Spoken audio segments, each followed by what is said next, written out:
that they've already decided that it'll be the final match tonight, as they're going to start at 1:33. That's exactly how it should be. That is arguably one of the top matchups in the whole entire bracket, and it should also be an exciting one. It was 7-4 in the regular season. I expect a similar score in this one.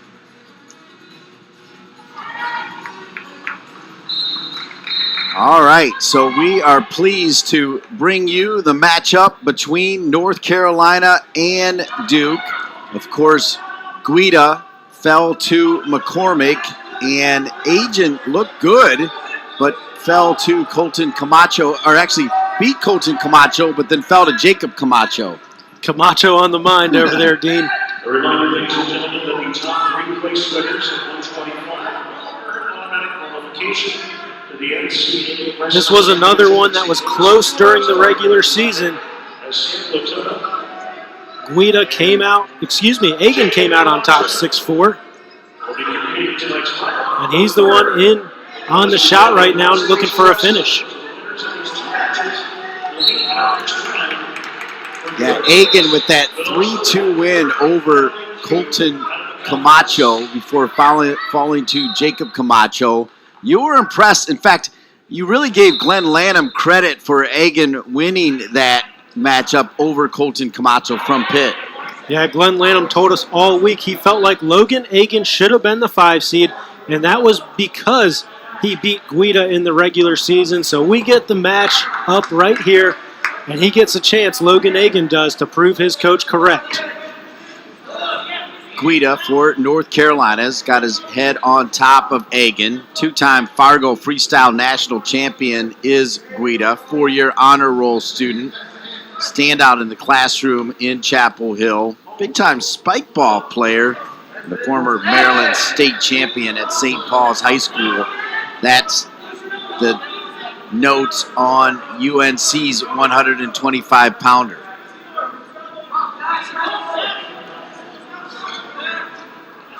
And you see Will Guida controlling center here, trying to push Logan Agin around. The key with Agin, as we mentioned before, he's had 5 matches this year decided by 4 points or less. As our first real flurry of activity. I thought that was a great low single shot from Logan Agin. Guida using his length a little bit to try tying his opponent up and prevent the finish.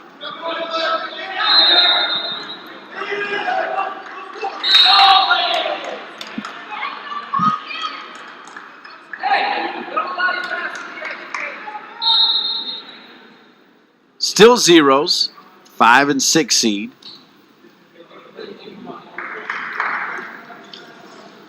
Three NCAA qualifiers coming out of 125.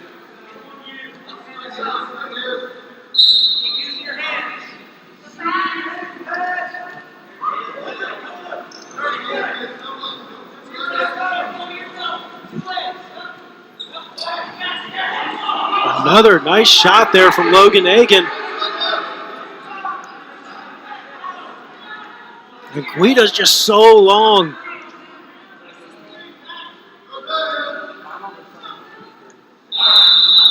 You referenced it already. The date was January 22 in Durham when Agin beat Guida 6-4. That's when that took place. In this consolation semifinal round at 125.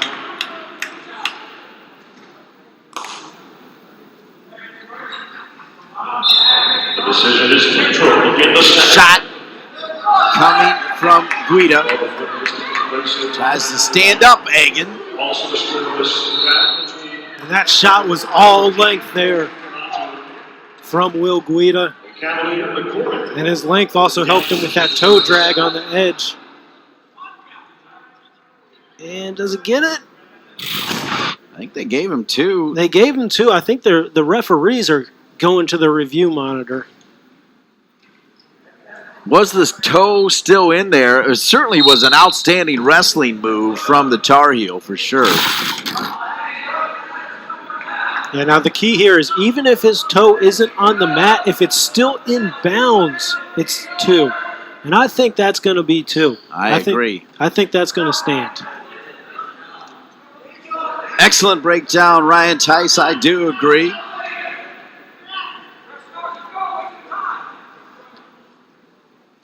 And that whole shot was Will Guida's incredible length, and it helped on the finish as well. Well, right. It was the shot, the power, and the trip, and then the ability to keep that foot in bounds, right? Yeah, if he's 2 inches shorter, I don't know if that's a takedown, if he gets that toe drag stayed in. There it is. Toe down there. Toe still good, right? Yeah, I think that's going to be a takedown.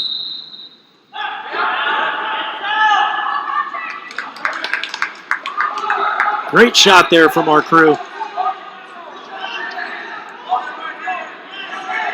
And that's when you're giving up a height advantage like Logan Agin is here. It's just so tough when those long legs get locked around your legs, as that did. And you see the referee, the secondary referee, basically confirming live that he thought that was a good takedown as well. You see him point, indicating that he thought Will Guida's toe was still in when he gained control. Yeah, it's going to be hard not to give him 2 here.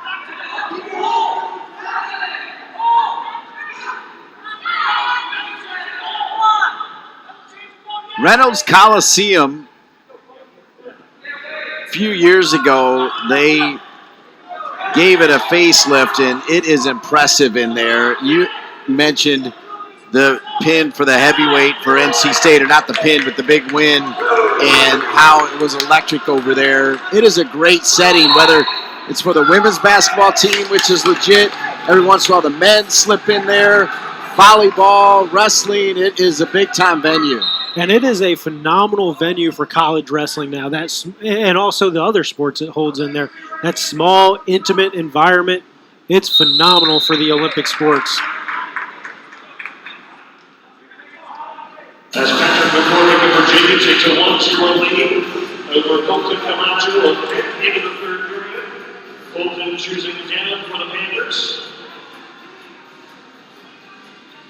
So a little more of an explanation to the Duke bench. Glenn Lanham, assisted by Tom Erickson, and then Nathan Tomasello, former Buckeye. And Erickson still looking for a little bit further clarification, but they did rule that the call would stand as a takedown.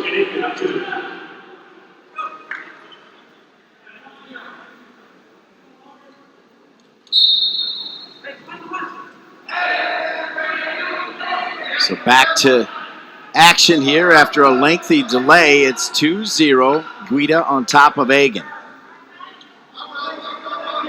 And he's got that leg in on the right side now. Logan Agin, if he wants to escape, he's going to have to first focus on getting that leg out. And now you see Will Guida looking for maybe a far side cradle.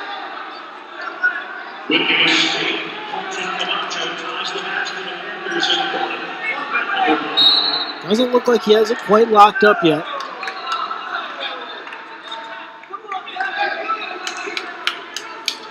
But that's a tough spot to be if you're Logan Agin.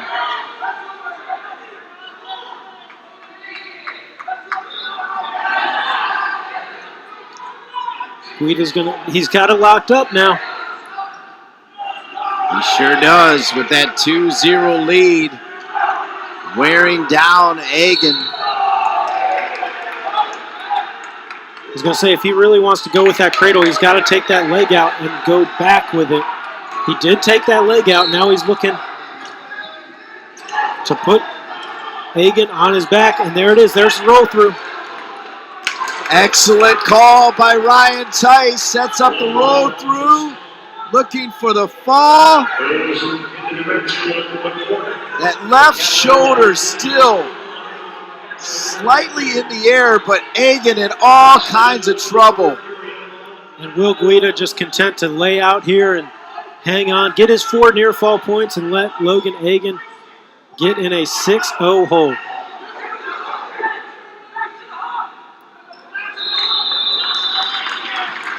How about the cradle from Guida. Yeah, Guida was really working for that cradle. Finally gets it locked up, rolls his opponent through, gets all 4 near fall points.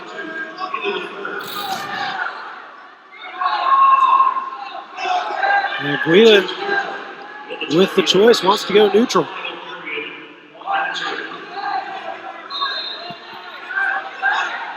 6-0. Anytime you see 3 qualifiers coming out of a particular weight class, you know what it means to win this one, to put yourself in a position to be wrestling for a shot at St. Louis. Yeah, this is a big one. When there's only 3 automatic bids on the line, you've got to win your consolation semifinal match.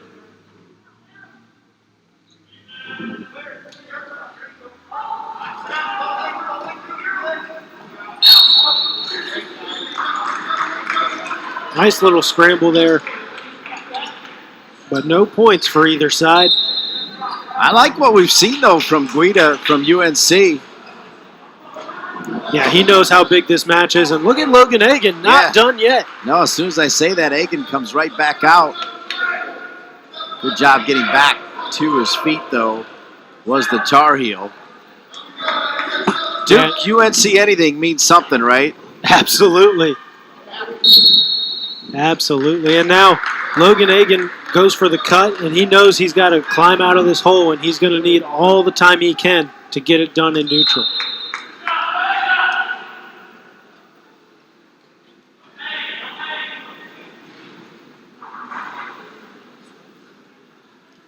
Logan Agin with an early third period takedown for the Blue Devils, but will Guida escape, and it's now 7-2 in favor of the Tar Heel.